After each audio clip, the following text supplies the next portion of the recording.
조승사다 조은석 임명할 때 난리 쳤습니까 안 쳤습니까? 안 된다고. 절대로 안 된다고. 서울 고급에 사무실 차리다 그럴 때 난리 쳤습니까 안 쳤습니까? 절대로 그게 안 된다고. 그런데 서울 고급에 차려가지고 지금 제일 빨리 스타트한 거예요. 다른 특검은 스타트도 못했어. 윤석열이 두 번째 부르고 언론 플레이 싹싹 해갖고 지금 애 정신 못 차리게 만드는 거잖아요. 성과를 내는 게 가장 중요한 겁니다. 문재인 정부 때 윤석열이 이렇게 배신할지 모르고 좋아 임명했어. 그런데 나중에 윤석열 한동훈 라인하고 문재인 대통령이 임명한 이쪽 라인하고 한번 붙었죠. 붙어서 어떻게 했습니까? 판판이 깨졌습니다. 이쪽 사람들 판판이 깨졌어요. 힘이 없어? 힘이 없으면 언론 플레이라도 조은석처럼 언론 플레이라도 해야지. 그것도 못하고 붙을 때마다 판판이 깨졌습니다. 실력 있는 사람이 해야 되는 거예요. 그래서 대통령이 힘을 실어주고 조금 지켜보자고요. 왜냐면은 지금 만약에 이렇게 지지층도 이 사람 안 된다고 난리 쳐가지고 30일밖에 안 됐는데 민족수석도 빠꾸 했는데 여기 또 빠꾸 한다? 그것도 2명이나 차라도 빠꾸 하고 민족수석 또 빠꾸 한다? 그러면은 30일 만에 레임덕 온다는 소리 나와요. 그럴 수가 없는 상황이에요. 그래서 여러 가지를 판단하고 조금 믿고 기다려달라는 말씀드리고, 야, 이재명은 이 사회에서 주류가 아닌 게 확실히 맞다. 문재인 정권 때는 언론이 이렇게 장난하면요 벌떼처럼 지지자들이 지켜줬습니다. 그래서 아니 정치권만 엘리트를 좋아하는 게 아니고 지지자도 엘리트를 좋아하는 게 아닌가? 왜 이재명한테 이렇게 하지? 그런 생각이 들 정도예요. 지금 법사위 봤냐? 봤어요. 봤는데 뭐 여러분들 그 어떤 정부에서 차관 임명했다고 이 난리 치고 봤습니까? 처음 봤습니다. 머리 털라고. 여러분들도 이진수가 누군지 알았어요? 그전에? 뭐 몇몇 셀럽들이 친윤 안 된다니까 와 이래선 거 아니에요. 누군지도 몰랐다가 우리가 모르는 권력 뒤에 뭔가 있을 수도 있잖아. 뭐 예를 들면 이런 거예요. 검찰 개혁해야 되고 친윤 애들 잡아야 되는데 친윤에 핍박받은 사람 다 검찰 떠났어. 친윤을 잘 알아야 친윤의 비리도 알 거 아닙니까? 윤석열이 나쁜 짓 한 걸 알 거 아니에요. 그러면은 야 네가 돌아서 그래. 돌아서면은 비리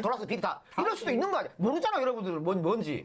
근데 무턱대고 반대하지 말라는 거야. 무턱대고. 그리고 왜 친윤 검사를 자꾸 쓰냐고 하는데 윤석열이 중앙지검장을 2년 했습니다. 그 뒤로 검찰총장을 2년 했습니다. 그 뒤로 대통령을 3년 했습니다. 이 7년 동안 검찰의 요직에 친윤 아니면 어떻게 들어갑니까? 그럼 누구를 갖다 써요? 지난번에 또 교수 갖다 쓸까요? 이 조직을 아무도 모르는 교수를 갖다가 쓸까요? 어떻게 할까요 그러면? 변호사를 갖다 쓸까요? 오늘 성영길 전 대표가 잘 얘기했던데 검찰 잘 아는 사람을 민정수석 쓰는 게 맞다. 그건 당연한 거다. 그래야 개혁을 할 거 아닙니까? 아무것도 모르는 사람 앉혀놓고 어떻게 개혁을 합니까? 이거는 나쁘게 볼 게 아니고, 두 번째는 의지만 가지고 검찰 개혁하는 게 아니에요. 실력이 있어야 됩니다. 실력이. 칼은 잘 휘두르는 사람이 써야 되는 거예요. 잘 못 휘두르는데 의지만 있는 사람 나가서 올림픽에 우승할 수 있습니까? 못합니다. 그런 의미에서 조금 지켜봤으면 좋겠다.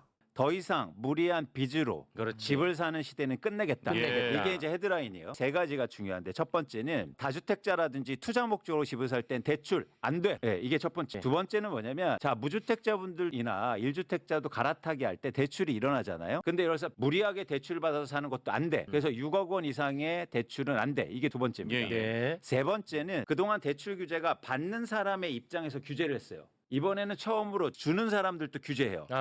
은행 니네들도 이렇게 도덕적 해이 차원에서 막 대출을 풀지 마.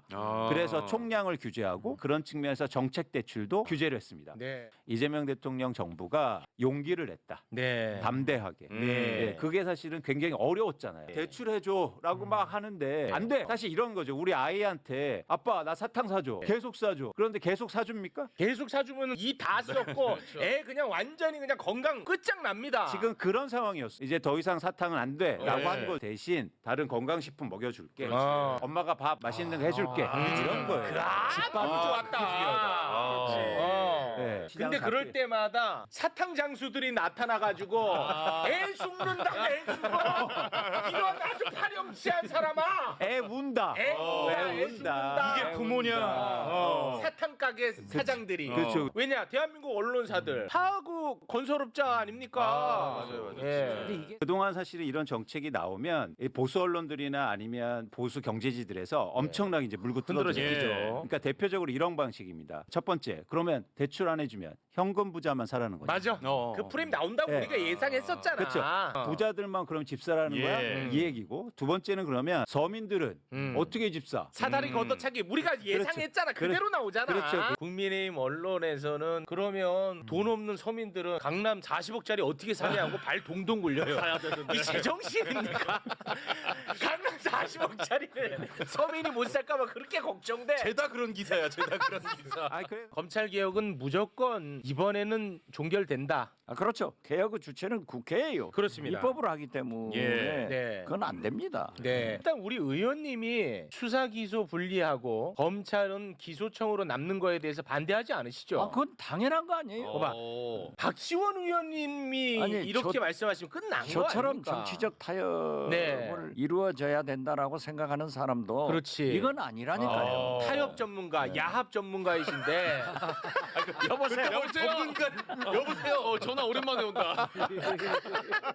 이런 박지원 의원님조차도 이렇게 확고하시잖아. 당연히 이거는 그래요, 다. 누구도 역행할 수 없다. 맞아요. 네, 맞죠? 다 그건 존재할 수가 없어요. 그 책을 봤어요. 수사 감각이라는 그분이 쓴 비매품 법무여서 책을 봤는데 수사 감각? 전쟁과 스포츠 사이에 수사가 있다고 생각한다. 전쟁과 스포츠 사이. 적당하게 규칙도 지켜야 되겠지만 그렇다고 해서 너무 깨끗하게 스포츠만 할 수는 없다. 전쟁이니까. 자기는 그래서 안 걸릴 정도로만 수사를 한다. 그리고 나는 그거 할 때 뭘 쓰느냐? 심리전을 쓴다. A가 이렇게 말하면, 그러니까 이렇게 자 그걸 딱 하는 거야. 그럼 이 사람이 반응해봐. 전교 오르는데. 이렇게 내가 딱 찍잖아요. 그럼 이 사람이 이렇게 삐쭉 절로 갈 거 아니에요? 갈 거를 미리 예상하고. 그래가지고 이쪽을 찍어. 왜 이래 진짜? 그래가지고 이걸 이렇게 막 자기가 요리하는 거죠 말하자면. 순직 최혜병 사건에서 수사 대상이 돼야 될 현직 국회의원이 자기가 수사 대상인데 자기를 수사하는 특검에 대해서 반대하고 표결하고 토론하고 이런 것이 이해 충돌 아닙니까? 어떻게 보십니까? 제가 지금 답변 드리기는 적절하지 않은 것 같습니다. 곰곰이 생각해 보시고 기준을 잘 세우셔야 합니다. 아시겠습니까?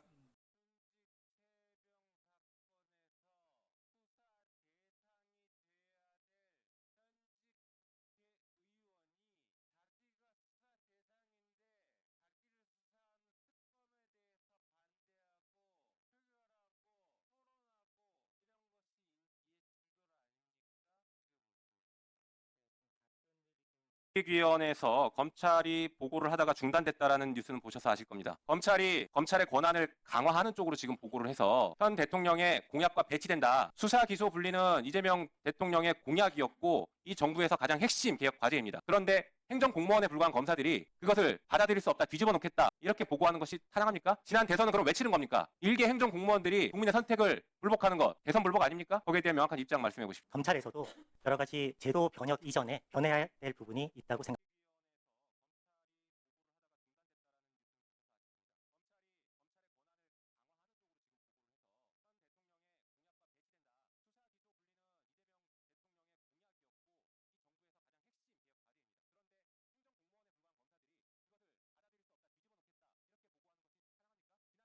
김건희 명품백 무혐의, 명품백 수사 제대로 했어야 되는데 제대로 못했다고 생각하시죠? 그 점에 대해서는 명품백 사건에 대한 결론에 대해서는 저희가 정말 면밀한 검토를 통해서 결론을 내렸던 점이 있어서 그 부분에 면밀하게 검토하셨는데 무혐의 처분이 정당하다고 생각하시는 거예요? 그 당시 청사금지법 관련된 재반 이슈를 충분히 검토를 했었고 사실관계와 법리에 따라서 결론을 내린 부분들이 있었습니다. 구속 취소 인용 사유에 대해서 구속 기간을 일로 아닌 시간으로 한다. 그거 잘못된 결정 아닙니까?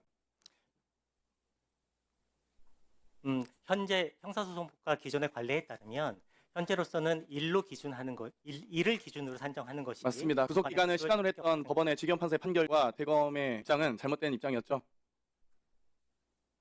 대검의 판단은 시간으로 결정한 것에 대한 옹호가 아니라 심 총장은 이미 검찰 고위직들이 줄줄이 사의를 표명한 뒤인 오늘 오전에서야 검찰 인사 계획을 전달받았습니다. 이런 인사 패싱이 결정타가 됐다는 분석이 나오는데 심우정 검찰총장은 오늘 오전에서야 검찰 고위직 인사 계획을 공식적으로 전달받은 것으로 파악됐습니다. 심 총장은 인사가 추진되고 있다는 얘기를 인사 대상이 된 후배 검사로부터 처음 접한 것으로 알려졌습니다. 심 총장이 검찰 고위직 인사에서 패싱을 당했다는 분석이 나오는 이유입니다.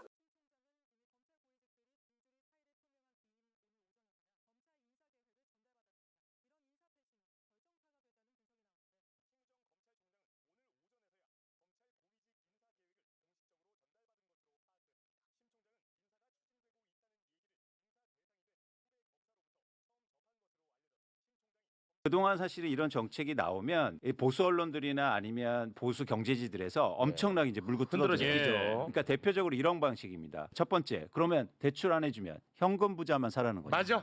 그 프레임 나온다고 네. 우리가 예상했었잖아. 그렇죠. 부자들만 그럼 집 사라는 거야 이 얘기고, 두 번째는 그러면 서민들은 어떻게 집 사? 사다리 걷어차기 우리가 예상했잖아. 그대로 나오잖아. 그렇죠. 국민의힘 언론에서는 그러면 돈 없는 서민들은 강남 40억짜리 어떻게 사냐고 발 동동 굴려요. 이 제정신입니까?